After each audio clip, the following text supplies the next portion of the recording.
I'm Robert Lindner. I'm the Global Product Manager at SCHOTT Pharma for bulk and sterile cartridges.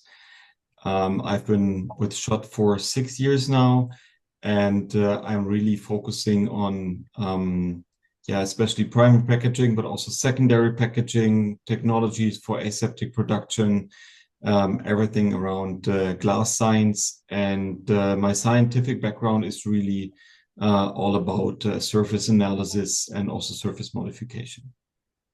So thank you, Robert, for your introduction. My name is Christoph Zauner, and I'm leading the global product management for polymer solutions at SCHOTT Pharma. My background is basically in polymer engineering, and also having some kind of economical background. Despite that, I was heading a department within R&D for packaging engineering for a pharmaceutical company before I joined SCHOTT. So having also almost more than 20 years of experience within the pharmaceutical industry.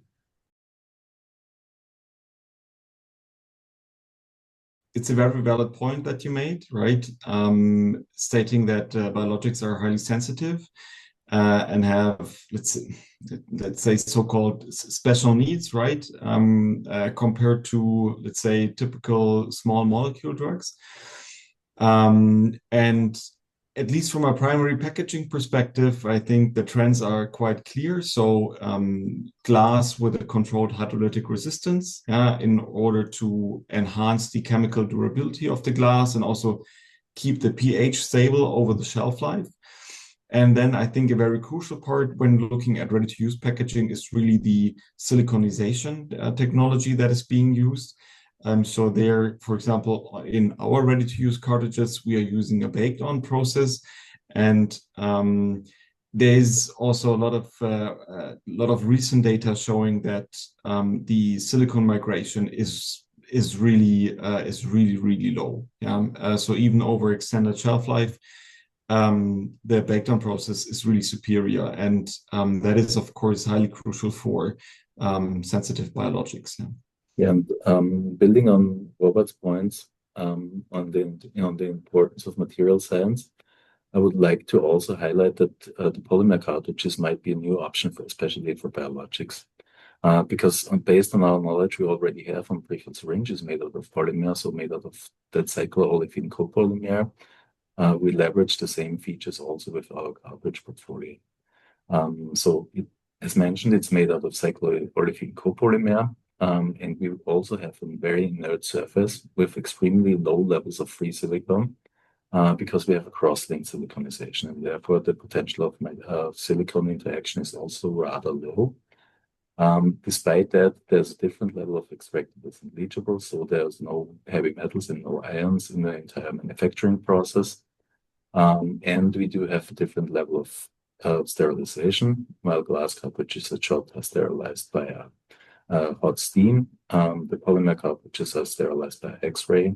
So it's really depending on the needs of the customer, and we can support them with the most broadened portfolio, I think, within the packaging industry in terms of cartridges and ready-to-use cartridges specifically. Yeah, it really is a huge trend in the industry to go to larger volumes, which is something that of course can nicely be supported by ready-to-use cartridges. I would say on the logistical side, you look at deeper nests, of course, because the containers are larger, right? So that could complicate things on the filling line. So you need, let's say, more space on the filling line. The overall lateral dimensions are, of course, the same. Yeah, so I mean, it's highly standardized in the industry, but especially in our portfolio, it's all based on the syringe standard that has already been out there for decades. And then I would say the other part that can be a logistical challenge is the lower packaging density, right? I mean, it's quite obvious the container is larger. You can fit less containers into one nest. And therefore, you have less containers with a larger volume, so that slows down the speed of the production line and also decreases significantly the amount of containers per pallet, right? So you're moving more pallets, and filling also at a slower speed. Of course, that has some logistical challenges. Yeah, but despite that, of course, ready to use offers a variety of benefits. So a final customer does not have to sterilize, does not have to do peroxenize the cartridges. Also, the siliconization is already being pre-performed, and specifically on the polymer side, but not only on the polymer side, both of our ready-to-use cartridges within the SCHOTT IQ cup and nest configuration, meaning that they should be compatible with all of the leading machine vendors. So basically, we offer seamless integration, polymer as well as on glass cartridges into existing filling lines.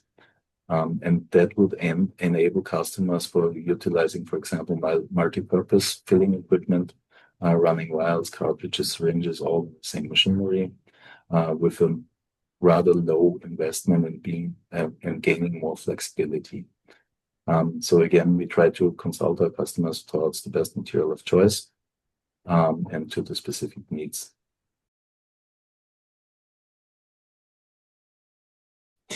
So I think trade shows are all about direct exchange, right? With people from the industry, learning firsthand about the upcoming trends. Yeah, what is new in pharmaceutical production? Which new molecules are in the pipeline? What are the newest trends in filling technology? So all of that. Yeah. So for this, of course, it's a fantastic opportunity to exchange directly. Yeah, of course, SCHOTT is exhibiting. So you can find us in Hall 8. And of course, so I will be there and stop by for a coffee and let's exchange on pharmaceutical packaging and what SCHOTT can do for you. Yeah. Same is true for me. Indeed, we have a very good coffee usually at the CPHI, so it's worth stepping by. And I'm really excited to connect with our partners, customers, to discuss the innovation within the industry. Also to see how can we support our customers, how can we leverage the common knowledge to try to identify the next generation of therapies and helping also to bringing them on the market. So really looking forward to meet you at the CPHI booth. I will be there as well. Yeah, that's it. Thanks.